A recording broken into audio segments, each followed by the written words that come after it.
Welcome back to the channel. We are continuing our journey through the O-Level Biology 5090 syllabus and are currently studying Chapter 14, Coordination and Control. Today, we will start a new unit, 14.3, which focuses on mammalian hormones. These are the topics we will cover in this unit, so without further delay, let's begin. We begin with specification number 1, which asks us to describe a hormone as a chemical substance, produced by a gland and carried by the blood, which alters the activity of one or more specific target organs. Our body coordinates and controls its functions using hormones that are produced by various glands, including the pineal gland, thymus, ovaries in females, testes in males, hypothalamus, pituitary gland, thyroid and parathyroid glands, pancreas, adrenal glands, and the placenta during pregnancy. Therefore, we define hormones as: a hormone is a chemical messenger produced by an endocrine gland and released into the bloodstream to control the activity of specific target organs, causing physiological changes in the body. So, it can be understood as a substance that travels through the blood to deliver signals to certain organs, helping regulate and coordinate body functions. Hormones are chemical messengers that carry information from one part of the body to another, helping to coordinate and regulate different body functions. They are produced by specialized glands known as endocrine glands, which do not use ducts. Instead, these glands release hormones directly into the bloodstream. Once released, the blood transports these hormones throughout the body until they reach their specific target organs or tissues. Each hormone affects only particular target cells because these cells have specialized receptors that recognize and respond to that specific hormone. When a hormone binds to its receptor, it triggers a physiological response, meaning it causes a change in the body's activity or function. These changes help regulate important processes such as growth, metabolism, reproduction, and overall body balance. Several glands in the body produce hormones and play essential roles in maintaining normal body functions. These include the pineal gland, thymus, ovaries in females, testes in males, hypothalamus, pituitary gland, thyroid and parathyroid glands, pancreas, adrenal glands, and the placenta during pregnancy.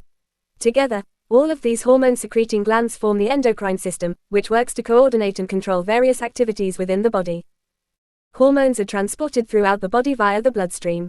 Endocrine glands are supplied with a large network of blood vessels, allowing hormones to quickly enter the blood plasma and be carried to their specific target organs where they trigger responses.